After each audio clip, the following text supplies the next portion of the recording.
Good morning everyone.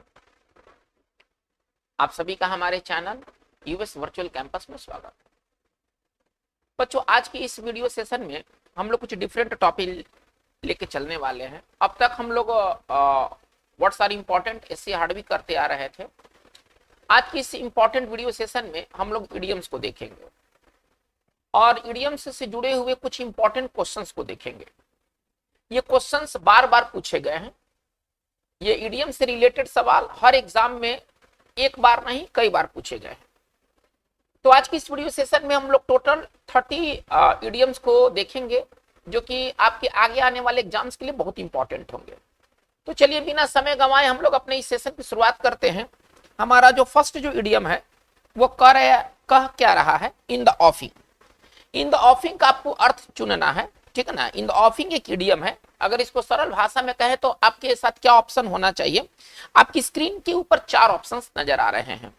चल, in the ऑफिंग का आपको अर्थ चुनना है। ऑप्शन ए में है अपीयर सुन, बी में है इन डेंजर, सी में है साइड बाय साइड और डी में है वरीसम।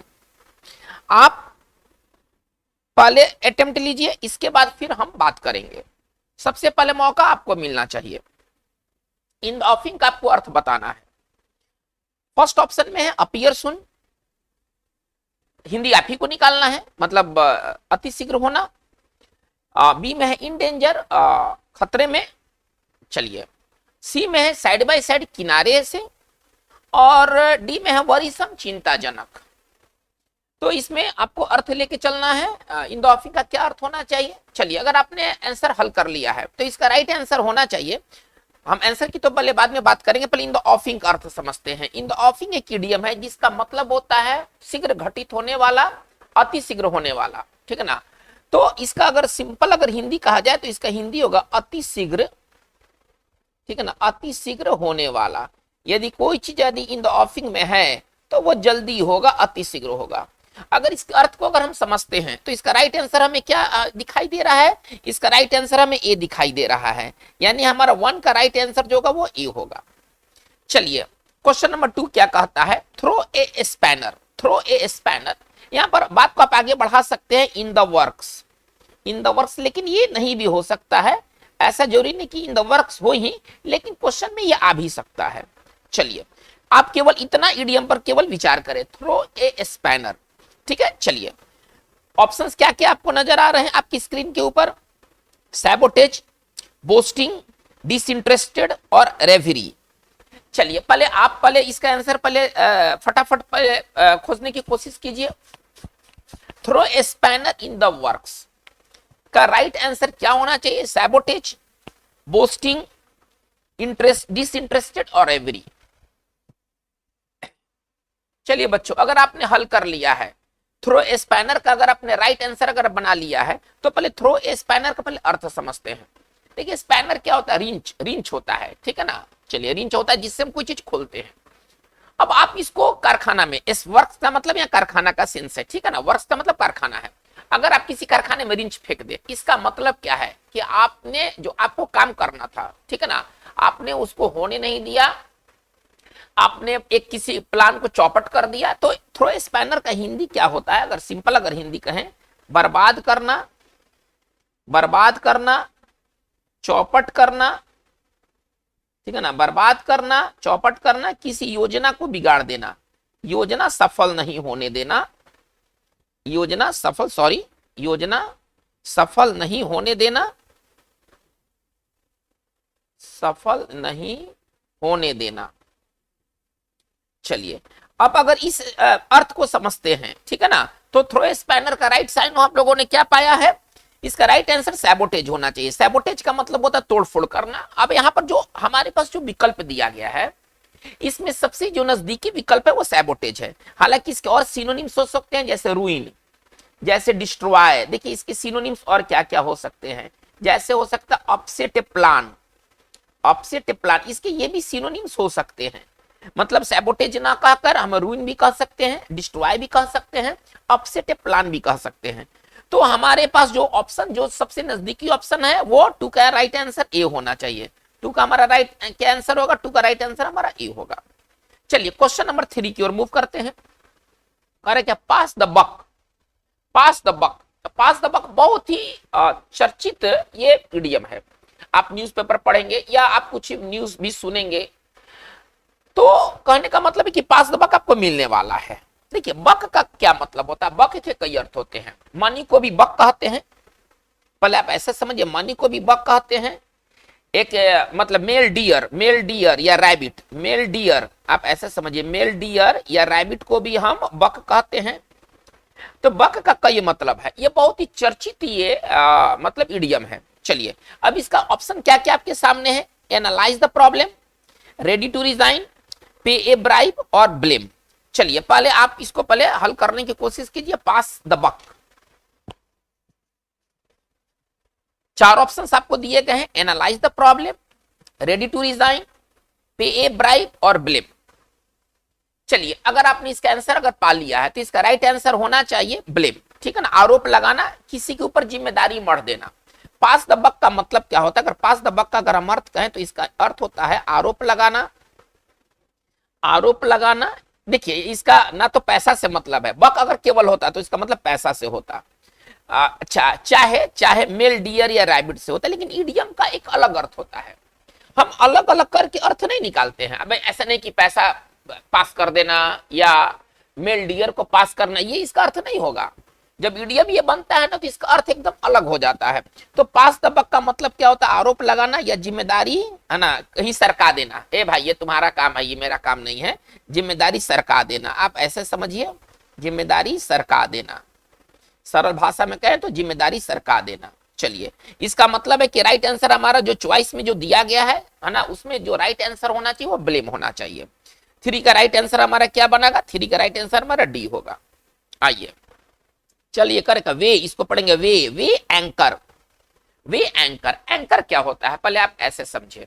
एंकर एक लोहा का एक ऑब्जेक्ट होता है जो कि रस्सी से या आप उसको कहें कि मेटल के किसी वायर टाइप से जुड़ा होता है। और इसको अगर सरल भाषा में कहें ना तो लंगर, इसको सरल भाषा में कहें ना तो अब उतना करने की जरूरत नहीं है, इसको सरल भाषा में कहें तो लंगर होता है, वे लंग है ना, वे एंकर। चलिए अब इडियम बना, इडियम बना तो अलग अर्थ लेगा। ऐसे एंकर का मतलब लंगर होता है, वे का मतलब तौलना होता है। देखिए वे का मतलब तौलना होता है, तो अब लंगर तौलना ही तो कोई बात हुआ नहीं। चलिए ऑप्शंस क्या क्या कह रहा है, prepare to sell again, harsh spoken words, difficult situation और ए टैलेंट फॉर एक्टिंग। चलिए लेकिन हिंट आपको मिल चुका है, हिंट आपको दे दिया गया है। अगर हिंट समझते हैं तो आप इसका राइट आंसर पकड़ सकते हैं। चलिए अगर आपने राइट आंसर बना लिया है तो वे एंकर का मतलब क्या होता है, फिर से है ना यात्रा शुरू करना। देखिए सेल का मतलब होता है यात्रा, ये आपको समझना होगा, वर्ड पावर तो आपके पास होना चाहिए। सेल का मतलब होता है यात्रा, जब आप लंगर उठाते हैं, यहाँ वे का मतलब उठाना होगा, तौलना नहीं होगा, वे का मतलब उठाना होगा। एक्चुअली क्या होता है ना कि लंगर डाल करके किसी नाव या जहाज को है ना एक जगह रख दिया जाता है, ठीक है। अगर आप नाव या जहाज के बारे में थोड़ा सा जानते हैं तो जहां नाव लगाया जाता है ना वहां एक सिक्कड़ टाइप का गिरा दिया जाता है ना, लोहा का ऑब्जेक्ट होता है, वो वहीं पर नाव को स्थिर बनाए रखने में मदद करता है।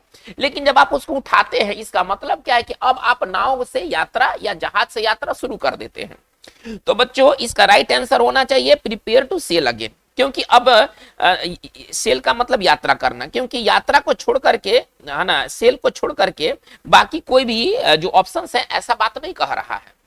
तो वे एंकर का मतलब क्या होता है, यात्रा शुरू करना है ना, पुनः यात्रा शुरू करना, पुनः यात्रा शुरू करना, ये वे एंकर का मतलब है। इसका मतलब है कि 4 का राइट आंसर हम लोगों ने क्या पाया, तो 4 का राइट आंसर हमारा जो होगा वो ए होगा। आइए क्वेश्चन नंबर 5 की ओर चलिए। Grasp the nettle, grasp the nettle, इसका अर्थ आपको चुनना है। चलिए पहले आप खोजिए, इसके बाद फिर हम बात करेंगे। ऑप्शंस क्या है, to deal firmly, accept gladly, unusually confident और ए कंप्लीट फेल्योर।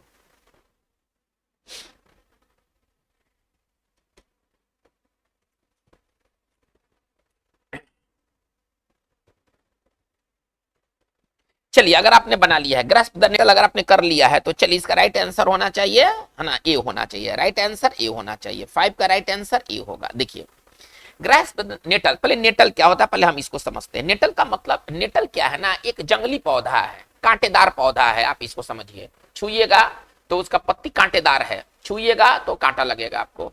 यानी कि ये जंगली है ना कांटेदार पौधा है नेटल, जंगली कांटेदार पौधा है। बस इसको सरल भाषा में हम समझाना चाहते हैं। ग्रैस्प का मतलब होता है पकड़ना, ग्रैस्प का अर्थ होता है पकड़ना। इसका मतलब कांटेदार पौधा पकड़ते हैं, यानी कि कोई माना मुश्किल चीजों को आप सामना करते, भागते नहीं है।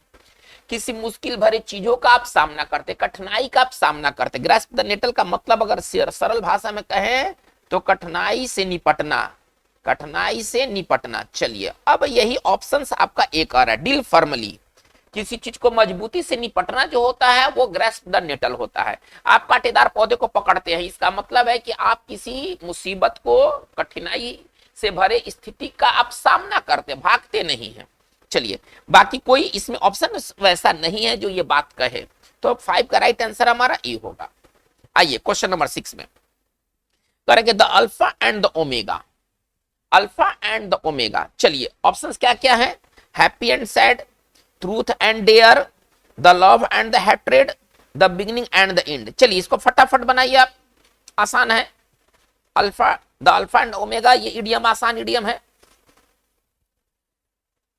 चलिए अगर आपने इसको बना लिया है तो इसका राइट आंसर होना चाहिए the beginning and the and, है ना, the beginning and the and होना चाहिए, शुरुआत और अंत। देखिए अल्फा क्या है, जो ग्रीक अल्फाबेट है, ग्रीक अल्फाबेट में, है ना, जैसे कि आप लोग इंग्लिश अल्फाबेट पढ़ते हैं ना एबीसीडी, चलिए तो ग्रीक अल्फाबेट में अल्फा जो है ना, अल्फा जो है ये फर्स्ट लेटर है और ओमेगा जो है ये अंतिम लेटर है। आप ऐसा समझिए, ग्रीक अल्फाबेट में अल्फा जो है ये first, alpha beta gamma delta आप लोग ये समझते हैं, तो अल्फा जो है ये आपका फर्स्ट लेटर है और ओमेगा जो है, इस तरह से ओमेगा का साइन दिया जाता है, ओमेगा जो है ये लास्ट लेटर है। यानी कि किसी चीज का शुरुआत और किसी चीज के अंत को कहते हैं, ठीक है ना, the alpha and the omega. यानी कि हमारा 6 का राइट आंसर क्या होना चाहिए, 6 का राइट आंसर हमारा डी होना चाहिए।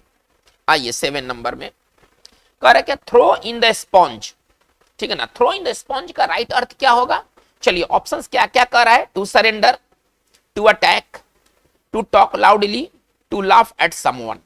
आसान है, इसको थोड़ा जल्दी करें।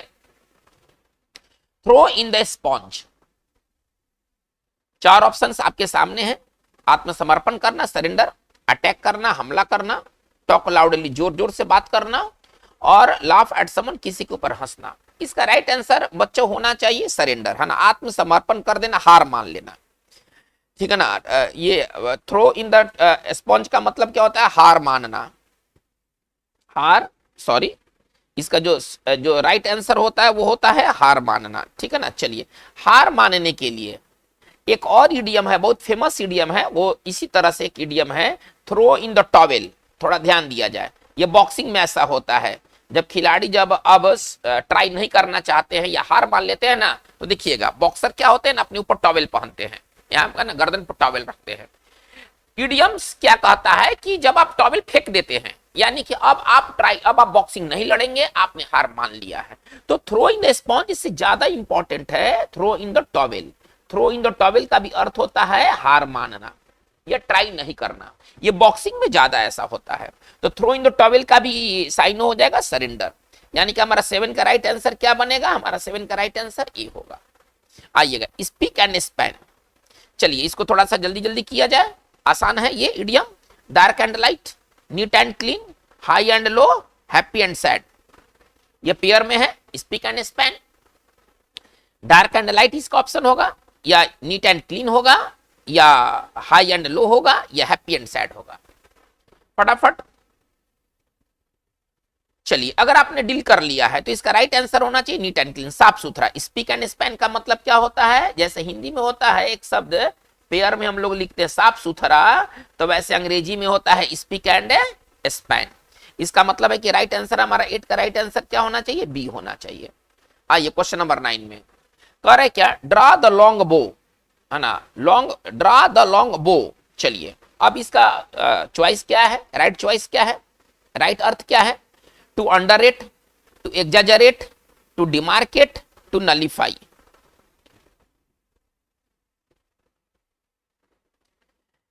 देखिए अगर आपने बना लिया है इसको, तो ड्रा द लॉन्ग बो का मतलब होता है किसी चीज को बढ़ा चढ़ाकर पेश करना, बढ़ा चढ़ाकर कहना, ठीक है ना। चलिए इसका जो अर्थ होता है वो होता है बढ़ा चढ़ाकर कहना, बढ़ा चढ़ाकर पेश करना, कर पेश करना या कहना। चलिए इसका मतलब है कि लॉन्ग बो, आपने बो को क्या कर लिया है, आपने लंबा कर दिया है, खींच दिया है। अंडर रेट का मतलब क्या होता है, कम आंकना, इसको सरल भाषा में कहे तो कम आंकना, तो ये तो होने वाला नहीं है, इसका अर्थ तो होता है कम आंकना। अगर आप किसी चीज को कम आंकते हैं तो आप उसको अंडर रेट करते हैं। एग्जैजरेट का मतलब होता है बढ़ा चढ़ाकर पेश करना, ठीक है ना। अगर आप कोई चीज को बढ़ा चढ़ाकर पेश करते हैं, आप उसको एग्जैजरेट करते हैं। ये बहुत ही टॉप क्लास का वर्ड है, ये टॉप क्लास का वर्ड है, ठीक है ना। ये जो क्या है ना, एग्जैजरेट का मतलब होता है बढ़ा चढ़ाकर पेश करना।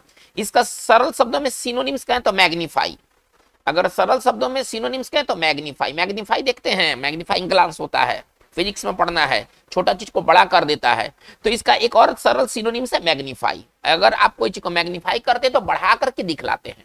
ओके।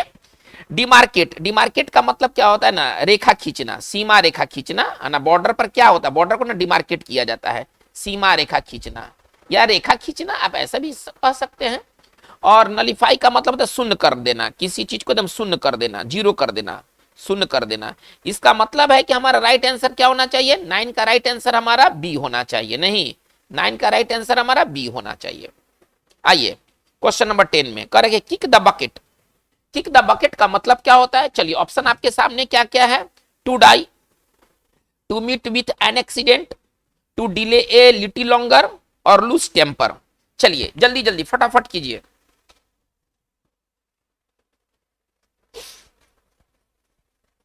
चलिए किक द बकेट का मतलब होता है मर जाना, किक द बकेट का मतलब होता है मर जाना, यानी कि 10 का राइट आंसर हमारा ए होना चाहिए, ठीक है ना। चलिए इसका एक और इडियम है, मर जाने का एक और इडियम है, गिव अप द घोस्ट। देखिए इसका एक और इडियम है, गिव अप द घोस्ट। देखते हैं जब व्यक्ति मरता है तो क्या सीरियल या मूवी में क्या दिखलाया जाता है, उसके शरीर से ना भूत निकलता है। तो शरीर से भूत निकलने का क्या मतलब है ना, एक इमेज टाइप का निकलता है, लगता है कि कोई आदमी ऊपर उठ रहा है। तो जब शरीर से जब कोई भूत निकलता है तो इसका मतलब होता है कि वो व्यक्ति मर गया है। तो एक और इडियम है किक द बकेट के अलावा मर जाने के लिए एक और इडियम है give up the ghost. Give up the ghost भी बहुत बार पूछा गया है। तो हमारा 10 का राइट आंसर क्या होना चाहिए, 10 का राइट आंसर हमारा ए होना चाहिए। आइए sow wild oats, sow wild oats. चलिए ऑप्शंस क्या क्या है, to make someone fool, to make a space to read, to lead a dissolute life और टू टेक रिवेंज। चलिए अब इसको थोड़ा सा इसका जल्दी जल्दी फटाफट किया जाए। सो वाइल्ड ओट्स का क्या मतलब है, to make someone fool, to make a space to read, to lead a dissolute life और टू टेक रिवेंज, बदला लेना। चलिए अगर आपने इसका आंसर बना लिया है तो सो वाइल्ड ओट्स का मतलब क्या होता है ना, आप इसको समझिए कि अयासी की जिंदगी जीना है ना, डिसोल्यूट लाइफ जीना, आप ऐसे समझिए। एक बहुत ही मतलब इसको सिंपल भाषा में समझिए, अयासी है ना की जिंदगी जीना, अयासी की जिंदगी जीना, ये इसका मतलब होता है। और डिसोल्यूट का भी मतलब यही होता है, डिसोल्यूट का मतलब होता है नम भ्रष्ट, भ्रष्ट नम भ्रष्ट पतित आदमी को डिसोल्यूट कहते हैं। तो चलिए इसका राइट आंसर क्या होना चाहिए, इसका राइट आंसर सी होना चाहिए। 11 का जो राइट आंसर होगा वो सी होगा। चलिए आगे बढ़ते हैं। इन ए जिफी, बहुत इंपॉर्टेंट, ये बहुत इंपॉर्टेंट इडियम है। इन ए जिफी बहुत बार ये इस्तेमाल होता है लेखन में, बोलने में, एग्जामिनेशन में भी कई बार पूछा गया। इन ए जिफी का क्या मतलब है भाई, टू फॉल इन लव, प्यार हो जाना, इमीडिएटली तुरंत, इन एन एप्रोप्रिएट मैनर, उचित तरीके से, और फेल टू विन एप्रिसिएशन, और तारीफ नहीं जीत पाना। इसका क्या मतलब है, इन ए जिफी का क्या मतलब है, चलिए इसको फटाफट किया जाए। To fall in love, immediately, in an appropriate manner, और to fail to win appreciation, किसी का तारीफ नहीं जीत पाना। चलिए अगर आपने बना लिया है तो इन जिफी का मतलब होता है शीघ्र है ना, अति शीघ्र, तुरंत, सुन है ना, तुरंत, अति शीघ्र, आप ऐसे समझिए। अगर कोई काम अगर आप इन जिफी करते हैं तो आप उसको तुरंत कर बैठते हैं, ठीक है ना। इसका साइनो जो होगा, अगर सरल साइनो अगर कहा जाए तो इमीडिएटली के अलावा एक सुन भी होना चाहिए, ठीक है। इसका मतलब है कि हमारा 12 का राइट आंसर जो होगा वो बी होगा।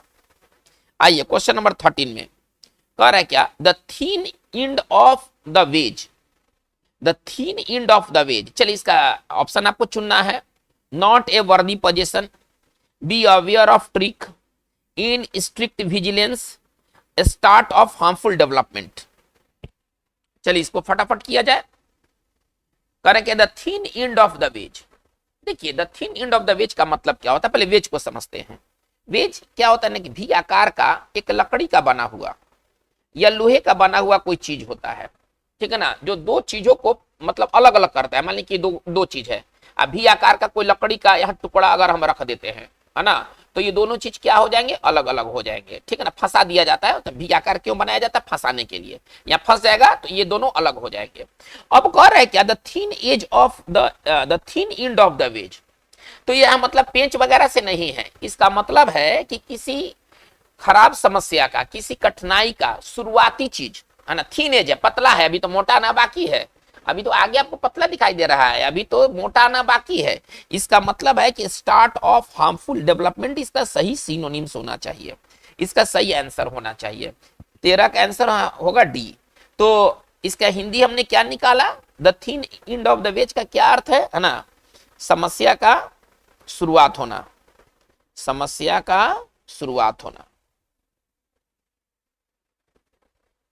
अभी तो शुरुआत है, अभी तो मेन आना बाकी है। चलिए अगला हमारा इडियम क्या कहता है, बहुत ही पॉपुलर इडियम है, कैरोट एंड स्टिक, है ना, पॉलिसी होती है, हमारी नीति होती है, कैरोट एंड स्टिक पॉलिसी। आगे आपको कहीं कहीं पॉलिसी भी आपको लिखा हुआ मिलेगा, तो उससे घबराना नहीं है। चलिए ऑप्शंस क्या क्या हैं आपके पास, फेयर एंड फाउल, डेमोक्रेटिक लोकतांत्रिक, कंटिन्यूअस विजिलेंस लगातार आप निगरानी कर रहे हैं, और रिवार्ड एंड पनिशमेंट पुरस्कार और सजा। सरकार की एक पॉलिसी होती है, समझ में आ रहा है ना, सरकार एक पॉलिसी होती है और वह सरकार कैरोट एंड स्टिक पॉलिसी अपनाती है। पहले आपको गाजर खिलाएगी, और गाजर यदि आप खाने से मना कर दिए तो स्टिक भी रखी है ना, बरसाएगी भी आप पर। इसका मतलब है कि इसका राइट आंसर आपने पा लिया है, अगर पा लिए हैं तो चलिए इसका राइट आंसर डी होना चाहिए। पहले आपको रिवार्ड देगी, और नहीं तो फिर आपको सजा भी मिलेगा। तो कैरोट रिवार्ड का प्रतीक है और स्टिक क्या है, सजा का प्रतीक है। इसका मतलब है कि हमारा 14 का राइट आंसर होना चाहिए, डी होना चाहिए। आइए क्वेश्चन नंबर 15 में आते हैं। कह रहे क्या, वंस एंड फॉर ऑल, है ना, वंस बहुत ही पॉपुलर है, ये बहुत ही पॉपुलर इडियम है, वंस एंड फॉर ऑल। चलिए ऑप्शंस क्या क्या है, now and for the last time, इसको छोटे शब्दों में कहा गया फाइनली, मतलब अंतिम रूप से। To speak for the majority, बहुमत के लिए बोलना। To do a charitable act, कोई दान वगैरह का काम करना। To be successful in the first attempt, पहले कोशिश में सफल होना। वंस एंड फॉर ऑल का मतलब क्या होता है, चलिए अगर आपने आंसर पा लिया है तो इसका हिंदी होता है, वंस एंड फॉर ऑल का मतलब होता है अंतिम रूप से, है ना, अंतिम रूप से, फाइनली। इसका मतलब होता है अंतिम रूप से, ठीक है ना, कोई चीज अगर आप अंतिम रूप से करते हैं तो वंस एंड फॉर ऑल करते हैं, ठीक है ना। इसका मतलब इसका राइट आंसर होना चाहिए ए होना चाहिए, 15 का राइट आंसर हमारा ए होना चाहिए। आइए क्वेश्चन नंबर 16 में क्या कहता है, get the message. Get the message का अर्थ आपको ढूंढना है। चलिए ऑप्शन क्या क्या कर रहा है, fire someone from A job, मतलब फायर मतलब निकाल देना, किसी को नौकरी से निकाल देना। चलिए communicate using a secret language, कोई गोपनीय भाषा में, ठीक है ना, बातचीत करना। Understand what is implied by a remark और एक्शन, किसी बात का इशारा समझना। और find it difficult to understand a different language, और कोई अलग तरह का जो भाषा है उसको समझने में मुश्किल होना। आपको गेट द मैसेज का आपको अर्थ लेके चलना है। तो इसका अगर आपने डील कर लिया है, समझ लिया है कि गेट द मैसेज का मतलब क्या होता है, तो इसका मतलब होता है इशारा समझना, संकेत समझना, है ना। गेट द मैसेज का मतलब क्या होता है, इशारा समझना, किसी चीज का संकेत समझना। इसका मतलब है कि हमारा राइट आंसर क्या होना चाहिए, हमारा राइट आंसर सी होना चाहिए। अंडरस्टैंड व्हाट इज इंप्लाइड, क्या संकेत दिया गया है इसको समझना, है ना। वो रिमार्क से वो इंप्लाई किया जा सकता है अथवा एक्शन से इंप्लाई किया जा सकता है। तो इसका मतलब होता है इशारा या संकेत समझना। 16 का राइट आंसर हमारा क्या होना चाहिए, 16 का राइट आंसर हमारा सी होना चाहिए। आइए 17 में आते हैं। To go off the air, to go off the air का राइट अर्थ क्या है, चलिए to waste time on silly things, बेकार की चीजों पर समय बर्बाद करना। To remove ventilator off a patient on his death bed, है ना, किसी वेंटिलेटर जो पेशेंट जो वेंटिलेटर पर होते हैं, ठीक है ना, वो वेंटिलेटर हटा देना। चलिए, to stop broadcasting a radio और टीवी प्रोग्राम, कोई प्रोग्राम जो है वो रेडियो या टेलीविजन पर जो होते हैं उसका प्रसारण बंद कर देना, मतलब प्रसारण बंद करना। चलिए, और not to eat food for a long period of time, और काफी समय से भूखे रहना। चलिए, गो ऑफ द एयर का मतलब क्या होता है, आप पहले इसका आंसर पहले खोजने की कोशिश कीजिए, इसके बाद मेरी बारी आएगी। चलिए, अगर आपने इसका आंसर बना लिया है तो इसका मतलब होता है प्रसारण रोक देना, प्रसारण थोड़े समय के लिए बंद कर देना, प्रसारण बंद करना या प्रसारण रोक देना, बंद करना या प्रसारण को रोक देना, ठीक है ना।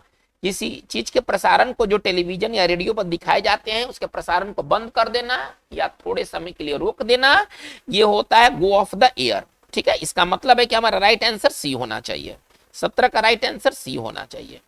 आइए नंबर 18 में आते हैं, करेक्ट, नैश योर टीथ, ठीक है ना। नैश मतलब होता है पीसना, इसका अगर सिंपल अगर हिंदी का तो दांत पीसना।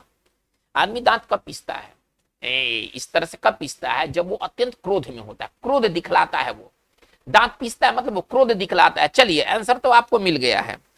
कह रहा है क्या ऑप्शन ए में, लाफ हिस्टेरिकली, ठहाका मार के हंसना, माना ब्रश योर टीथ, अपना दांत साफ करना, एक्सप्रेस रेज, गुस्सा दिखलाना, रेज मतलब गुस्सा, है ना, वर्ड तो होना चाहिए, वर्ड नहीं है तो फिर बैठे रह जाइएगा, है ना, रेज का मतलब गुस्सा, और टेक बिग बाइट, और दांत काटना, ठीक है ना। चलिए, या बहुत बड़ा कोई चीज को बड़ा भाग खा लेना, बाइट होता है। चलिए, तो इसका मतलब है कि इसका राइट आंसर तो आपने पा लिया है, इसका राइट आंसर होना चाहिए क्रोध व्यक्त करना, ठीक है ना। नैश योर टीथ का मतलब होता है क्रोध दिखाना, क्रोध व्यक्त करना, क्रोध दिखाना। ओके, इसका मतलब है कि इसका राइट आंसर क्या होना चाहिए, इसका राइट आंसर सी होना चाहिए। आइएगा नंबर 19 में आते हैं, get on the nerves. Get on the nerves का मतलब क्या होता है, चलिए, अगर नर्व का मतलब स्नायु तंत्र होता है, चलिए ठीक है। टू लूज कॉन्फिडेंस, विश्वास खो देना, टू एनवाय, तंग करना, ठीक है। टू क्राई इजिली, मतलब तुरंत रो पड़ना, नॉन ऑफ दी, इनमें से कोई नहीं। गेट ऑन द नर्व्स का आपको अर्थ निकालना है, बहुत इंपॉर्टेंट एडियम है, पहले आप भरपूर समय लीजिए बनाने के लिए, हड़बड़ाहट नहीं, हड़बड़ाहट नहीं होना चाहिए। चलिए, अगर आपने बना लिया है तो इसका राइट आंसर होना चाहिए तंग करना, है ना, इसका राइट अर्थ होता है तंग करना, एनवाय। अगर कोई चीज गेट ऑन द नर्व्स होता है यानी कि वो आपको तंग करता है, आपको एनवाय करता है, आपको इरिटेट करता है, तंग करना, ठीक है ना। इसका सिनोनिम्स क्या हो जाएगा, एनवाय अथवा इरिटेट, एनवाय अथवा इरिटेट, तंग करना। इसका मतलब है कि 19 का राइट आंसर क्या होना चाहिए, बी होना चाहिए। आइए, कस्सी जॉब, भाई कस्सी जॉब कैसा जॉब होता है, चलिए देखते हैं। Financially comfortable job, hectic job, जो जल्दीबाजी में काम करने वाला जो जॉब होता है, इम्पॉसिबल जॉब, वो काम जो कि हो ही नहीं सकता है, और अनइम्पॉर्टेंट जॉब, जो कि जॉब है ना महत्वहीन है। कस्सी जॉब कैसे जॉब होते हैं, चलिए, अगर आपने इसका राइट आंसर अगर पकड़ लिया है तो इसका राइट आंसर ए होना चाहिए, ठीक है ना। आराम की जो नौकरी होती है, आराम का काम होता है, आराम या चैन की जो नौकरी होती है ना, चैन की नौकरी होती है, आपको फिक्र नहीं करना है, वो कहलाता है कस्सी जॉब कहलाता है, ठीक है ना, वो कहलाता है कस्सी जॉब होता है। इसमें पैसा वगैरह आपको बढ़िया मिलेंगे, ओके। तो हमारा 20 का राइट आंसर जो होगा वो ए होगा, 20 का राइट आंसर होगा वो ए होगा। आइए 21 में आते हैं, स्पिन वंस व्हील, ठीक है ना। स्पिन वन व्हील्स एक इडियम है जिसका आपको अर्थ लेके चलना है, कीप ब्रैगिंग अबाउट वनसेल्फ, खुद के बारे में ढिंढोरा पीटना, सेखी बघारना, ठीक है। चलिए, स्टार्ट ए लॉन्ग जर्नी, एक लंबी यात्रा की शुरुआत करना, ट्राई योर लक, अपने किस्मत को आजमाना, और expand much effort for a little और नो गेन, और बेकार का काम करना, है ना, निरर्थक काम करना जिसका कोई फायदा ही नहीं है। चलिए, अगर इसका आंसर पा लिया है, स्पिन वन व्हील्स का अगर आंसर पा लिया है तो इसका आंसर राइट आंसर डी होना चाहिए, ठीक है ना। चलिए, माना बेकार का कार्य करना, स्पिन वन व्हील्स का मतलब क्या होता है, बेकार या व्यर्थ, है ना, व्यर्थ का प्रयास करना, काम करना, है ना, व्यर्थ का प्रयास करना। अगर आप स्पिन वन व्हील्स करते हैं तो बेकार का काम करते हैं, व्यर्थ प्रयास करते हैं, इसका राइट आंसर होना चाहिए डी होना चाहिए। 21 का राइट आंसर जो होगा वो डी होगा।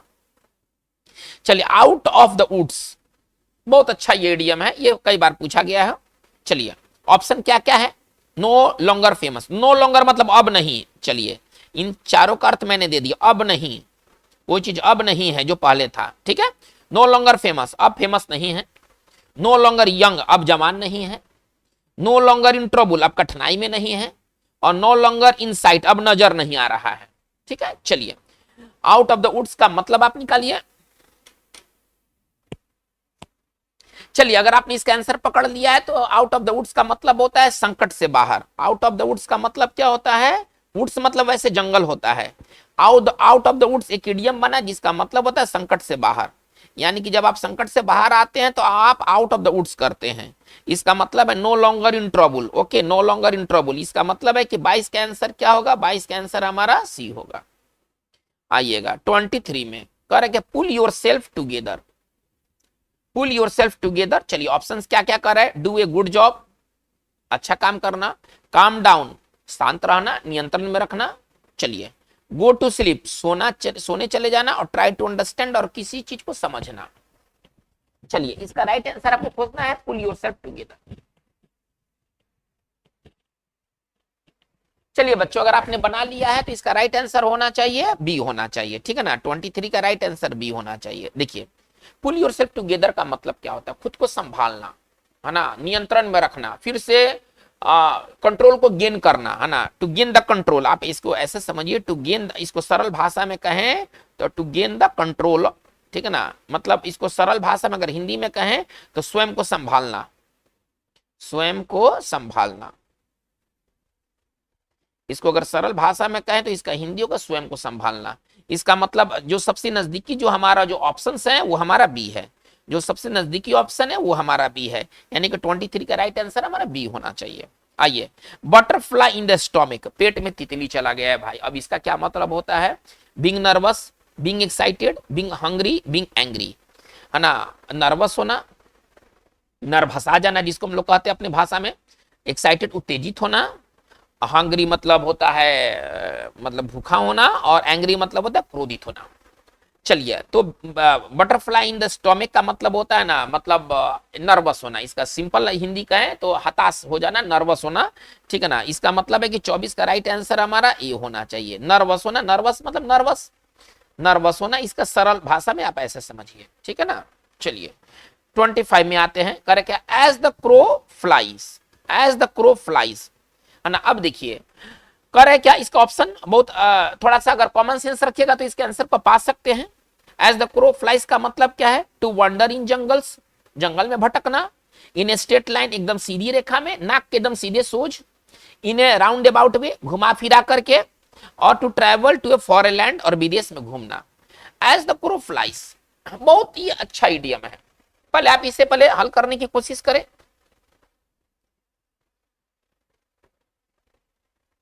चलिए, अगर आपने इसको हल कर लिया है तो इसका राइट आंसर होना चाहिए इन स्ट्रेट लाइन। देखिए कौवा कैसे उड़ता है, एकदम सीधे उड़ता है ना, उसमें 1% का भी डेविएशन नहीं होता है। तो एज द क्रॉस फ्लाइज, एकदम सीधी रेखा में। एज द क्रॉस फ्लाइज का मतलब क्या होता है? एकदम एकदम सीधी रेखा में, एकदम सीधा, है ना। चलिए, इसका मतलब क्या है? एकदम स्ट्रेट, मतलब इसको आप ऐसे कहिए एकदम स्ट्रेट, है ना। स्ट्रेट का मतलब सीधा होता है। चलिए, तो इसका मतलब क्या है? हमारा राइट आंसर होना चाहिए बी होना चाहिए, ठीक है ना। राइट आंसर बी होना चाहिए। 25 का राइट आंसर बी होना चाहिए, नाक के एकदम सोज। चलिए, to play fast and loose, है ना। चलिए, to play fast and loose का क्या सिनोनिम्स है? ये इडियम्स कई बार मल्टीपल टाइम्स ये पूछा हुआ इडियम है, ये मल्टीपल टाइम्स पूछा हुआ इडियम है। चलिए, to play a good game, एक अच्छा खेल खेलना। टू डिफीट ए पर्सन, एक व्यक्ति को हरा देना। To act in an unreliable way, है ना, मतलब कि गलत तरीके से एक्ट करना, काम करना, है ना। और टू बी नैरो माइंडेड, और संकीर्ण दिमाग का होना। इसका राइट ऑप्शन आपको खोजने को कहा गया है, to play fast and loose. चलिए, तो प्ले फास्ट एंड लूज का मतलब क्या होता है ना? बेईमानी पूर्वक, अगर इसका सरल अगर हिंदी निकाले तो इसका सरल हिंदी निकलेगा बेईमानी पूर्वक काम करना, है ना। अगर आप कोई चीज को फास्ट एंड लूज करते हैं तो बेईमानी पूर्वक उसको करते हैं। अब इसमें जो सबसे नजदीकी ऑप्शन है वो आपका सी बनता है, ठीक है ना। To act in a unreliable way, चलिए एन होना चाहिए, एन अनरिलायबल वे होना चाहिए, यानी कि 26 का राइट आंसर हमारा सी होगा। चलिए, आते हैं 27 में। करेक्ट है to set the people by ears, to set the people by ears, चलिए इसके लिए क्या क्या ऑप्शन हमें दिया गया है, to punish heavily, to insult people, ठीक है ना, to cause fight with people, to make people interested in something. चलिए इसको आप फटाफट कीजिए। To set the people by year का मतलब होता है, ठीक है ना, लड़ाई लगवाना। इसको सिंपल भाषा में कहिए लड़ाई लगवाना, झगड़ा करवाना, है ना। इसका सिंपल भाषा में कहिए तो इसका हिंदी होता है झगड़ा करवाना। अगर आप सेट पीपल बाय, सबके कान में ना कुछ कहते रहते हैं, है ना। To set the people by years का मतलब आप इसको ऐसे समझिए, ट्रिक है ना। आप सबके कान में कुछ ना कुछ कहते रहते हैं। अब आपने सबसे कह दिया है, सब अब एक दूसरे से झगड़ा करेंगे, तो इसका राइट आंसर क्या होना चाहिए, to cause fight with people, है ना। चलिए हमारा 27 का राइट आंसर सी होगा। चलिए क्लॉक एंड डैगर बहुत अच्छा इडियम है, बहुत सुंदर इडियम है, ठीक है ना। क्लॉक एंड डैगर बहुत सुंदर इडियम है। चलिए इसका साइनो क्या क्या है, इन्वॉल्विंग इंट्रिक, साजिश करना, चलिए जिसमें साजिश वाली बातें हो, टू बिकम वेरी वीक बहुत कमजोर हो जाना, फैमिली फ्यूड पारिवारिक झगड़ा, और फॉन्ड ऑफ हर्टिंग और चोट पहुंचाने का, किसी को शौक होता है तो वो फॉन्ड ऑफ हर्टिंग होता है। क्लॉक एंड डैगर बहुत ये पॉपुलर इडियम है और इसका मतलब होता है गोपनीय, है ना। इसका मतलब होता है गोपनीय। अगर कोई चीज को अगर आप क्लॉक एंड डैगर वे में करते हैं तब गोपनीय तरीका से करते हैं, सेक्रेटिव। इसका राइट साइन होना चाहिए सेक्रेटिव, ठीक है ना। चलिए क्लॉक का मतलब कहता है चोंगा, आप ऐसा समझ। क्लॉक क्या होता है, चोंगा होता है, और डैगर मतलब खंजर। आप डैगर रखे हैं, खंजर चोंगा के अंदर खंजर रखे हैं, मुंह से तो हंस रहे हैं, लेकिन कब खंजर निकाल के भोंक दीजिएगा पता नहीं है। यानी कि आप कोई काम कर रहे हैं तो सेक्रेटिव वे में कर रहे हैं, ठीक है ना। क्लॉक एंड डैगर मीटिंग होता है, एक वैसा मीटिंग जो कि सेक्रेटिव हो, वो क्लॉक एंड डैगर मीटिंग होता है। देखिए इससे एक मैंने फ्रेज बना दिया, है ना। एक गोपनीय जो बैठक होती है वो क्लॉक एंड डैगर मीटिंग होती है। इसका मतलब है कि हमारा राइट आंसर, है ना, क्या होना चाहिए, ए होना चाहिए। 28 का राइट आंसर ए होगा। आइएगा 29 में आते हैं। चलिए डैम्प स्क्वीब, है ना। एक डैम्प स्क्वीब का क्या मतलब है, बहुत अच्छा ये इडियम है, बहुत अच्छा इडियम है, एग्जामिनेशन के लिए बहुत अच्छा इडियम है। रेनी वेदर मतलब बारिश वाला मौसम, ए डिसअपॉइंटिंग रिजल्ट एक वैसा रिजल्ट जो कि आपने आशा नहीं किया था। A skirt in the laundry, laundry में एक स्कर्ट है, और नन ऑफ दी, इनमें से कोई नहीं। बहुत ही पॉपुलर इडियम है, इसको थोड़ा सा हल करने की कोशिश किया जाए।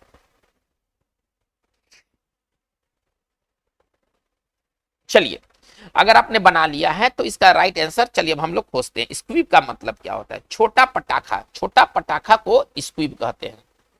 छोटा कोई पटाखा जो होता है ना, इसको स्क्वीब कहते हैं। अभी पटाखा क्या ना भींग गया, डैम्प हो गया है, इसको ना आर्द्रता लग गया है, इसको भींग गया है। डैम्प का मतलब होता है आर्द्र। अब बताइए, अब पटाखा अगर भींग जाए वो फूटेगा नहीं, फूटेगा, वो चलेगा ही नहीं, सुसु करके रह जाएगा, ठीक। इसका मतलब है कि एक डिसअपॉइंटिंग रिजल्ट इसका सही आंसर होना चाहिए, ठीक है ना। डैम्प स्क्वीब का मतलब क्या होता है, असफल, है ना, जो सफल नहीं हो सका, असफल घटना इत्यादि को ना हम लोग डैम्प स्क्वीब कहेंगे। कोई प्लान वगैरह है ना, हमने जितना सोचा था वैसा हुआ नहीं, तो वो प्लान क्या निकल गया, डैम्प स्क्वीब निकल गया, ठीक है। इसका मतलब है कि हमारा 29 का राइट आंसर क्या होना चाहिए, बी होना चाहिए। 30 में आते हैं। टू बी ऑल एट सी, बहुत अच्छा ये इडियम है। ए फैमिली वॉयाज, पारिवारिक आप यात्रा पर निकले हैं। लॉस्ट एंड कंफ्यूज, आप उलझन में हैं। In the middle of the ocean, आप एकदम समुद्र के बीचों बीच में हैं। और ए स्ट्रिंग ऑफ आइलैंड, और मतलब द्वीपों का एक समूह है। चलिए टू बी ऑल एट सी का मतलब होता है लॉस्ट एंड कंफ्यूज्ड, है ना, उलझन में। टू बी एट सी का मतलब क्या होता है, उलझन में, है ना। आप इसको सरल भाषा में समझिए, आप उलझन में हैं, आपको क्या करना आपको पते नहीं है, ठीक है। तो इसका राइट आंसर 30 का राइट आंसर बी होना चाहिए। बच्चों आज के वीडियो सेशन में हम लोगों ने टोटल 30 इडियम्स को किया है। ये इडियम्स बार बार पूछे गए हैं। आपको ये वीडियो कैसा लगा, इसमें और क्या आगे फर्दर इंप्रूवमेंट लाया जा सकता है, आप अपने विचार को जरूर कमेंट बॉक्स में दीजिए। अगर आप नए हैं, आपने चैनल को सब्सक्राइब नहीं किया है, तो आप इसे सब्सक्राइब कर लें, आप इसे लाइक करें। लोगों में जो आपके भाई बंधु हैं, आप उनमें इसे ज्यादा से ज्यादा फैलाएं। जैसे आप सीख रहे हैं वैसे वो भी सीख लें। आज की बात बस इतना ही। Thank you very much.